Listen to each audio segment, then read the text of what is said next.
इससे पहली वीडियो में हमने आपका जो प्याजे थे उसके अंतर्गत हमने संज्ञान को और संज्ञानात्मक मनोविज्ञानियों को आपको समझा दिया था। अब यहाँ पे हम समझेंगे जीन प्याजे के बारे में कि जीन प्याजे, क्योंकि जीन प्याजे के संज्ञानात्मक सिद्धांत की चर्चा चल रही है तो थोड़ा सा हमें जीन प्याजे के बारे में पता होना चाहिए कि उनका क्या बैकग्राउंड है, किस तरीके से उनकी एजुकेशन हुई। तो जीन प्याजे जिसकी ख्याति है एक प्राणी विज्ञानी के रूप में, ये एकदम मनोवैज्ञानिक नहीं बने, उससे पहले क्या थे, प्राणी विज्ञानी, ठीक है, जूलॉजी वाले। तो ये क्या है, प्राणी विज्ञानी है, चिकित्सा मनोवैज्ञानिक हैं और जे रूसो के निदेशक रहे हैं। जे रूसो संस्था थी उसके निदेशक और न्यू चाइल्ड विश्वविद्यालय में प्रोफेसर और अंतरराष्ट्रीय शिक्षा ब्यूरो के निदेशक। जेनेवा में जेनेटिक एपिस्टेमोलॉजी के लिए अंतरराष्ट्रीय केंद्र की स्थापना की।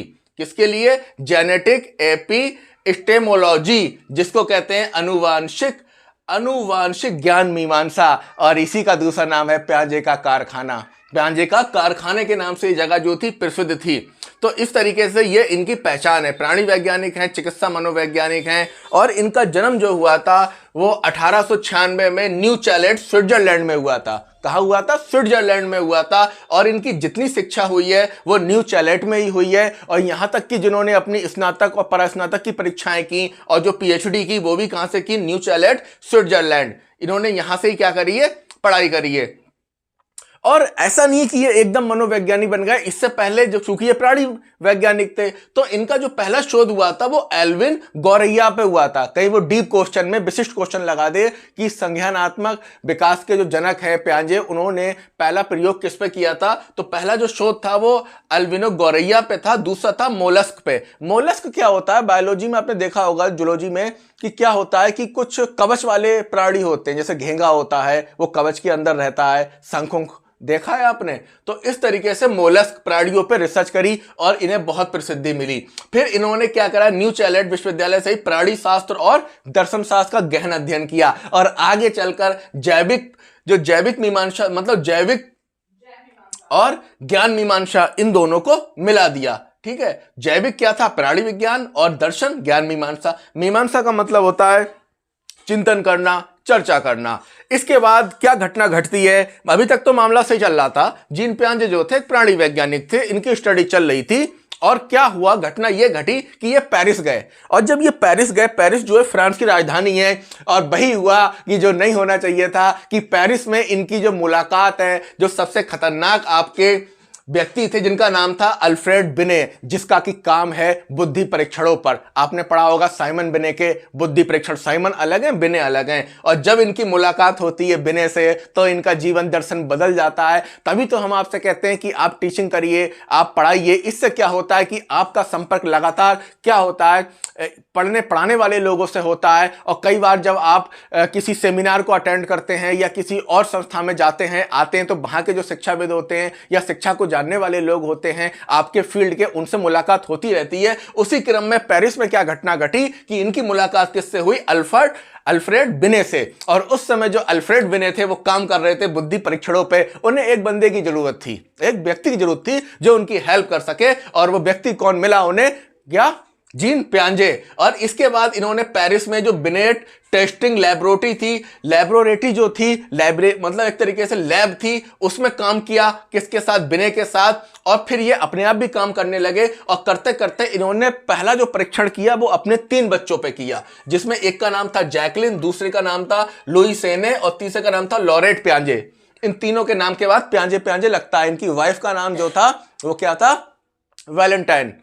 तो इस पे इन्होंने प्रयोग करे और इन्होंने इन प्रयोग के द्वारा यह चीज जानने का प्रयास करा कि आखिरकार बच्चों की बुद्धि का विकास कैसे होता है, संज्ञान का विकास कैसे होता है, वो किस प्रकार से सोचते हैं। मतलब एक घटना जो था जीवन परिवर्तन वाली क्या हुई थी? साइमन बिने से मिलना। ऐसा नहीं कि साइमन बिने से इससे पहले कार्ल जुंग से भी मिल चुके थे, लेकिन जो व्यापक परिवर्तन आया इनके जीवन में कि एक प्राणी विज्ञानी बदलने वाला है मनोविज्ञानी के रूप में, और वो भारी परिवर्तन करने वाला है मनोविज्ञान के क्षेत्र में। और दूसरी घटना यह घटी कि पेरिस में एक समस्या आ गई कि कुछ विशिष्ट बच्चे थे, कुछ औसत थे, कुछ मंदबुद्धि थे। तो उनके लिए जो टेस्ट पेपर बनाए जा रहे थे तो प्रॉब्लम खड़ी हो रही थी। टेस्ट पेपर अच्छे नहीं बन रहे थे, मतलब परीक्षाएं जो परीक्षा बनती हैं, एग्जाम बनता है, वो अच्छे नहीं हो रहे थे। तो इसके लिए किसको बुलाया गया? जीन पियाजे को और इसे कहा कि तुम बच्चों के लिए पेपर बनाओ। अब जीन पियाजे ने पेरिस में बच्चों के लिए पेपर बनाया, लेकिन वो पेपर बनाते बनाते ये चीज समझ चुके थे कि आखिरकार त्रुटि कहां हो रही है, कि जो बच्चों का संज्ञानात्मक विकास है, बच्चों की जो मानसिक स्थिति है वो मैचिंग नहीं कर पा रही है पेपरों के अकॉर्डिंग। तो हमें क्या करना पड़ेगा, पहले बच्चों को समझना पड़ेगा, फिर बच्चों के अकॉर्डिंग पेपर बनाएंगे। और फिर वही हुआ कि जब उन्होंने इस चीज पे काम किया कि बच्चे कैसे सोचते हैं, क्या वो तर्क करते हैं, फिर नए निष्कर्ष निकल के आए। और जब नए निष्कर्ष निकल के आए वो सारा गेम समझ गए, वो संज्ञान का सारा खेल समझ गए। और जब समझ गए तो इन्होंने फिर वापसी करी। कहां पे वापसी करी? स्विट्जरलैंड में। और स्विट्जरलैंड में आने के बाद फिर तो मामला ही बदल चुका था। ये जे रूसो के निदेशक बने, फिर न्यू चैलेट विश्वविद्यालय में प्रोफेसर बने, और वो भी किसके? बाल मनोविज्ञान के। और इसके बाद अंतरराष्ट्रीय शिक्षा ब्यूरो के निदेशक बने। और फिर इन्हें जब संतुष्टि नहीं हो पा रही थी अपने काम से, फिर उन्होंने स्थापना करी कि इसकी जेनेटिक एपिस्टोमोलॉजी यानी अनुवांशिक ज्ञान मीमांसा की। और फिर इन्होंने बनाया अपना कारखाना। क्या बनाया? कारखाना। होता क्या, जैसे हम लोग भी वीडियो बनाते हैं तो हमारा एक स्टूडियो होता है, खास जगह होती है जहां बैठते हैं तो चिंतन होता है, चीजों पर बात होती है, चर्चा होती है, सर्च होता है, माइंड उस तरीके से काम करता है। तो ये भी इनका एक तरीके का अड्डा था, इनकी लैब थी, इनका कारखाना। लेकिन जो इस जगह को सबसे ज्यादा प्रसिद्धि जिस नाम से मिली वो मिली पियाजे का कारखाना। अगर ये डायरेक्ट क्वेश्चन आ जाए कि पियाजे का कारखाना क्या है, तो अनुवांशिक ज्ञान मीमांसा इसे हिंदी में कहते हैं और इंग्लिश में कहते हैं जेनेटिक एपिस्टेमोलॉजी, यानी कैसे अनुवांशिक की जो होती है वो आपके ज्ञान को प्रभावित करती है। और इसके बाद इन्होंने अपना विश्व प्रसिद्ध सिद्धांत दिया जिसका नाम था संज्ञानात्मक विकास का सिद्धांत। तो ये थोड़ा सा क्या हो गया इनके बारे में। अब इनकी किताबें और कृति या बोले तो रचनाएं, 50 से अधिक किताबें जो हैं जीन पियाजे ने लिखी हैं। लेकिन यहां पे केवल आपको 4 किताबें याद करना है। अक्सर देखा जाता है सी टेट क्या, यूपी टेट क्या, अन्य परीक्षाओं में इन्हीं 4 किताबों से क्वेश्चन आते हैं। ठीक है, आप चाहें तो और किताबें भी ऐड कर सकते हैं, लेकिन 4 किताबें आपको याद होनी चाहिए। The language and thought of child, the language and thought of child. मैं एक बात आपको फिर समझा रहा हूं, गलती मत कर देना कि अगर कहीं भाषा का जिक्र आए तो आंख बंद करके लेफ्ट बाइगोट्स की मार देना। कतई मत सोचना उसने विरोध में बात की है। पियाजे ने जो भाषा की बात करी है वो विरोध में करी है। उन्होंने कहा है कि भाषा का कोई रूल नहीं है, कोई मैटर नहीं है बच्चों के विकास में। बच्चा अपने पर्यावरण के चारों ओर अंतःक्रिया करके, अन्वेषण करके, उससे जुड़कर अनुभवों के द्वारा सीखता है। यहां पे भाषा का कोई रोल नहीं है। तो the language of the thought of child, कि बच्चों के जो है वो विचार क्या होते हैं, उनकी भाषा क्या होती है। दूसरी किताब है the child conception of the world, the child conception of the world, the moral judgment of the world.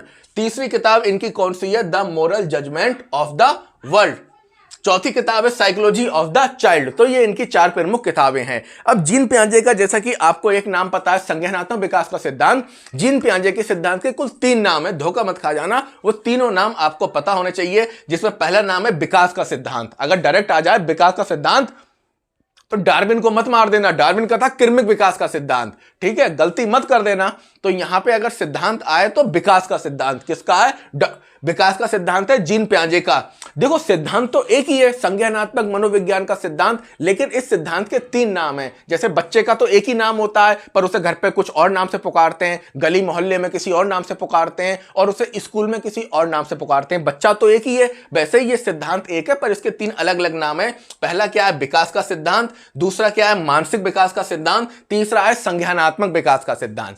किसका है? संज्ञानात्मक विकास का सिद्धांत। अब हम क्या पढ़ेंगे कि जीन पियाजे के संज्ञानात्मक विकास के सिद्धांत के मूल प्रत्यय क्या हैं। प्रत्यय का मतलब जो चीज जिस एलिमेंट से, तत्वों से मिलकर बनी होती है, तो उसे क्या कहते हैं? उसे कहते हैं तत्प्रत्यय। क्या कहते हैं उसे? प्रत्यय। जैसे मैंने पीछे बताया था कि चाय में कौन कौन से प्रत्यय हैं, चीनी है, दूध है, ठीक है, पत्ती है, तो ये उसके क्या है? प्रत्यय हैं। ऐसे ही जो पियाजे का संज्ञानात्मक मनोविज्ञान है उसके प्रत्यय हैं। यहां से लगातार क्वेश्चन आते हैं, और ये ऐसा कॉन्सेप्ट है कि इसको समझना ही है आपको। जब आप समझ पाओगे तभी क्वेश्चन बना पाओगे। तो इनका जो पहला कॉन्सेप्ट है वो क्या है? संज्ञानात्मक संरचना। संज्ञानात्मक संरचना मैंने आपको पिछली वीडियो में बताया था, इसकी जो पार्ट 1 है जीन पियाजे की, कि बच्चे की संज्ञानात्मक संरचना कैसे बनती है। कि जब आप बच्चे को कोई टॉपिक पढ़ा रहे हो, या उसे कोई जानकारी दे रहे हो, या सूचना दे रहे हो, तो उसके पूर्व अनुभवों के साथ जोड़कर, उसे प्रैक्टिकल कराकर, उसको पर्यावरण में ले जाकर, उसके आसपास के पर्यावरण के उदाहरणों को उठाकर जब आप उसे समझाते हो वो चीज, तो क्या बनती है? संज्ञानात्मक संरचना।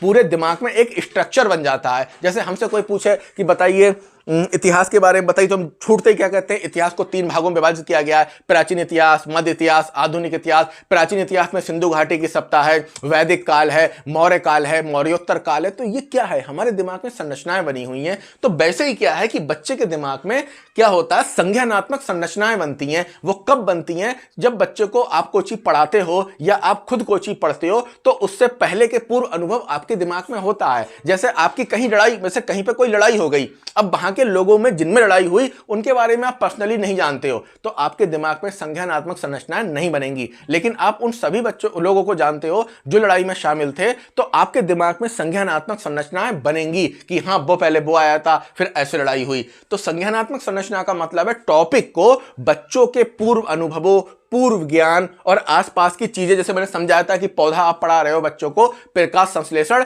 तो बच्चा रोज पौधे देख रहा है, आप गमला लेके आए उसमें पौधा लगा है, तब आप बच्चों को समझा रहे हो कि बेटा ऐसा ऐसा है। इसे कहते हैं संज्ञा संरचना। दूसरा है स्कीमा।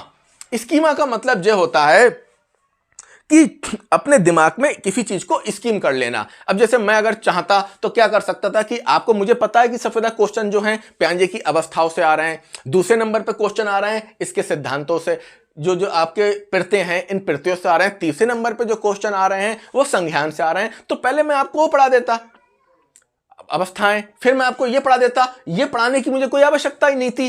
भाई ये पढ़ाने की क्या आवश्यकता है, यहां से क्वेश्चन आएंगे नहीं आएंगे, चलो क्वेश्चन यहां से नहीं आएंगे अकॉर्डिंग टू इस परीक्षा पैटर्न। लेकिन फिर ये आपको क्यों पढ़ाया, ये इसलिए पढ़ाया कि आपके दिमाग में स्कीम हो जाएं, आपके दिमाग में स्थापित हो जाएं। स्कीमा का मतलब ये होता है, आपको एक एग्जाम्पल समझाता हूं कि कोई भी बच्चा है उसके दिमाग में कोई भी जानकारी, उसके संज्ञान में कोई भी जानकारी तब तक फीड नहीं होती जब तक वो उस पर गहनता से ध्यान नहीं देता है।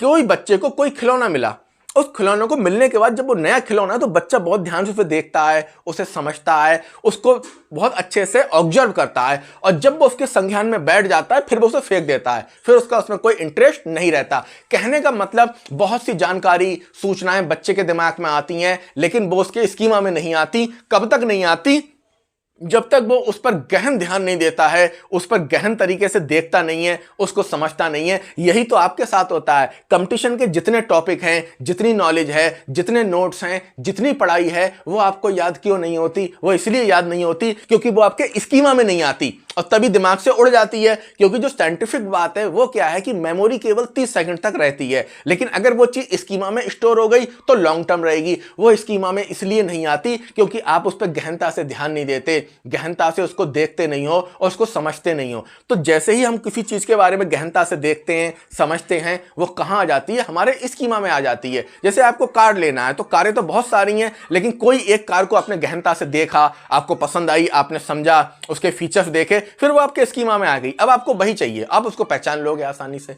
तो स्कीमा का मतलब यही होता है कि दिमाग में स्कीम कर लेना, और वो तभी आएगी जब आप उस पर गहनता से ध्यान देंगे। तो स्कीमा का जो कॉन्सेप्ट है, इनमें आपका जो पहले मनोवैज्ञानिक हैं वो कौन से हैं? ब्रिटेन के मनोवैज्ञानिक सर फ्रेडरिक बार्टलेट।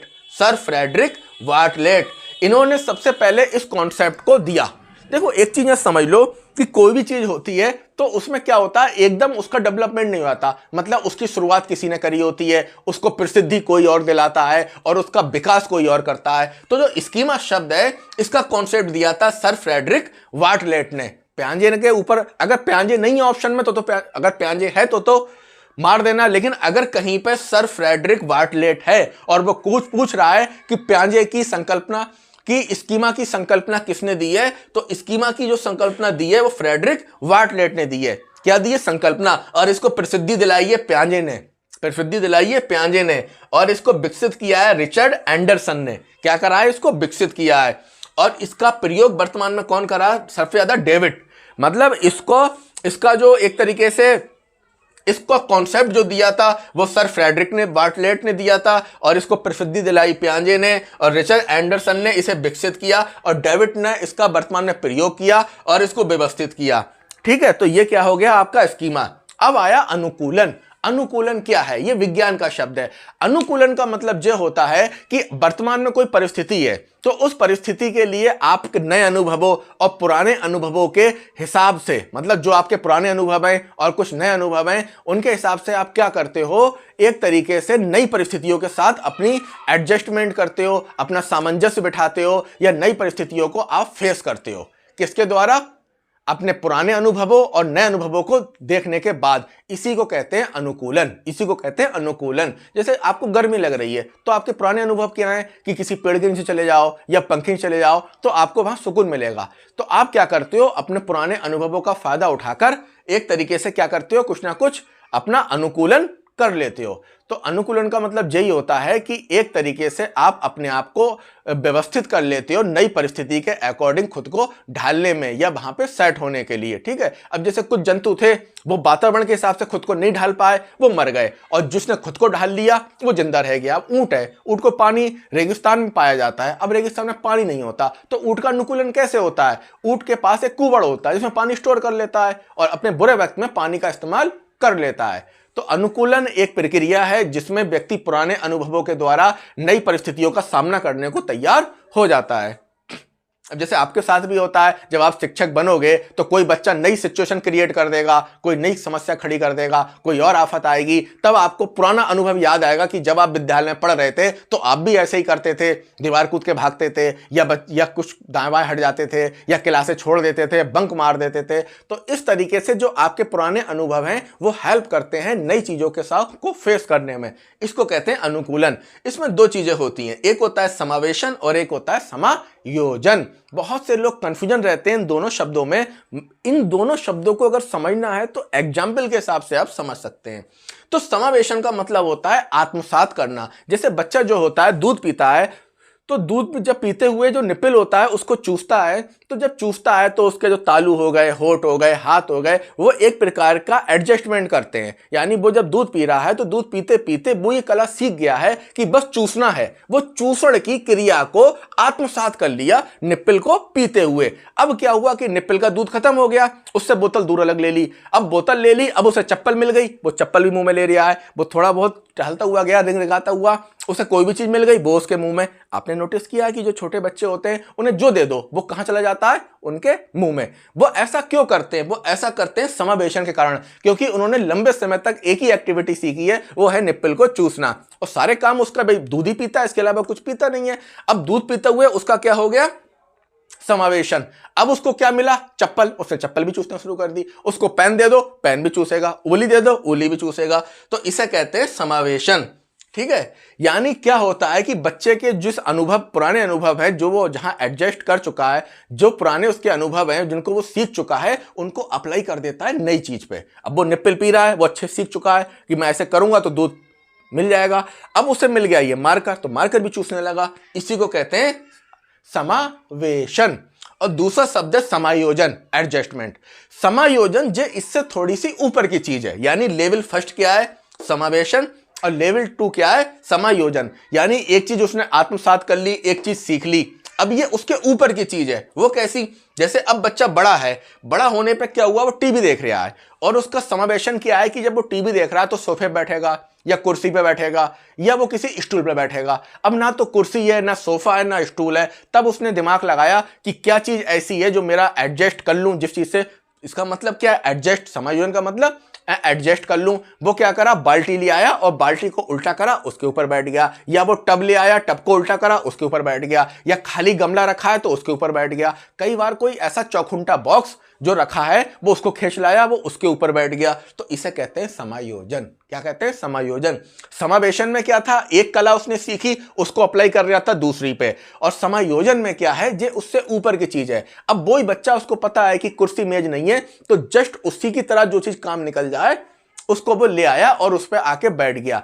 इसे कहते हैं समायोजन, एडजस्टमेंट। आप भी तो ऐसे ही करते हैं कि जब आप ट्रैवल करते हैं बस में, अब क्या होता है, कोई सीट खाली नहीं है, तो जो आपका मजबूत वाला बैग होता है, ट्रॉली बैग, कई बार आप उसी के ऊपर बैठ जाते हैं। तो ये क्या होता है? एक प्रकार से समायोजन। और समावेशन में आपको क्या सिखाया गया है कि आप किस पे बैठेंगे? सीट पे बैठेंगे, बस की सीट पे। अब सीट खाली नहीं है तो आपने क्या करा? समायोजन। दूसरा है कॉन्सेप्ट इनका संरक्षण। कई बार एग्जाम में आता है संरक्षण क्या होता है? संरक्षण ये होता है कि मान के चलिए एक बच्चा है, उसके सामने आपने दो बर्तन रखे, एक बर्तन जो है वो चौड़ा है और एक बर्तन जो है वो लंबा है। ठीक है, एक बर्तन जो है लंबा है और दूसरा बर्तन जो है वो कैसा है? छोटा है। ठीक है, बर्तन ए, बर्तन बी। ठीक है, वो क्वेश्चन आया था कि एक बच्चा है, उसकी माँ ने दोनों बहनों को शरबत दिया, तो एक बर्तन जो है बड़ा है शरबत का, एक छोटा है, लेकिन शरबत दोनों मात्रा में समान है। अब एक भाई को लग रहा है कि उसको शरबत कम मिला है, वो वाला क्वेश्चन यहीं से आया था। अब संरक्षण में क्या होता है? दो बर्तन हैं, एक क्या है? छोटा है, एक है बड़ा, लेकिन दोनों में केवल 50 ग्राम पानी है, पानी की मात्रा कितनी? समान है। तो जो बच्चा ये बात समझ गया कि दोनों में पानी समान है, इस बर्तन की आकृति से कोई फर्क नहीं पड़ता है, उसके अंदर संरक्षण का गुण विकसित हो गया। और जिस बच्चे ने ये चीज नहीं समझी कि पानी दोनों में बराबर है, इस चीज को ना समझ के जे अकॉर्डिंग लगाया कि जे बर्तन बड़ा है तो पानी इसमें ज्यादा है, ये बर्तन छोटा है तो पानी इसमें कम है, उसके अंदर संरक्षण गुण विकसित नहीं हुआ। अब आप समझ गए ना कि एक माँ ने अपने दो बच्चों को शरबत दिया, एक छोटे गिलास में एक बड़े गिलास में, और शरबत की मात्रा समान थी। अब एक बच्चे को लग रहा है कि शरबत उसको, जिसको छोटा गिलास मिला उसे लग रहा है कि शरबत जो है वो मुझे कम दिया गया, और जिसको बड़ा गिलास मिला उसे लग रहा है इसको ज्यादा दिया गया। तो जो बच्चा ऐसा सोचेगा उसके अंदर संरक्षण का गुण विकसित नहीं होगा। लेकिन जो बच्चा ये, अब दूसरा बच्चा तो समझ रहा है कि मम्मी ने शरबत दिया दोनों गिलासों में बराबर है, तो उसके अंदर संरक्षण गुण विकसित हो गया।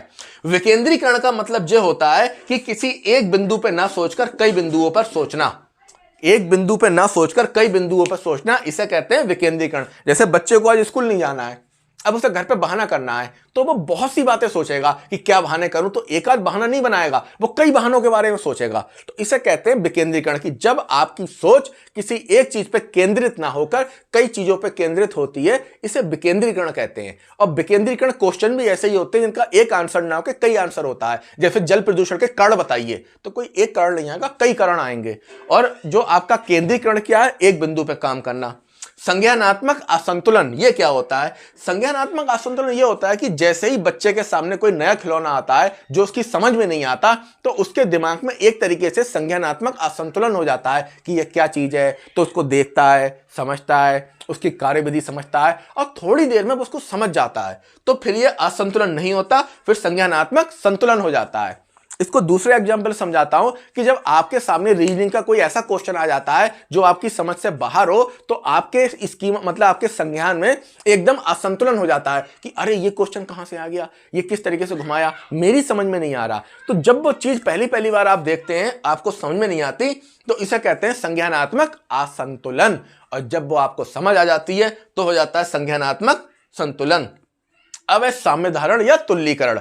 अब जैसे साम्य धारण का मतलब यह है कि बच्चे को पता है बैठने के लिए कुर्सी चाहिए, अब कुर्सी नहीं है तो जस्ट उसकी आकृति का क्या है? बाल्टी है, गमला है या कोई बॉक्स है, वो उस पर आके बैठ जाता है, तो इसे कहते हैं साम्य धारण या तुल्यीकरण। जैसे बच्चे ने कभी भेड़िया नहीं देखा, बच्चे ने कभी भेड़िया नहीं देखा, बच्चे ने क्या देखा? कुत्ता देखा है, डॉग को देखा।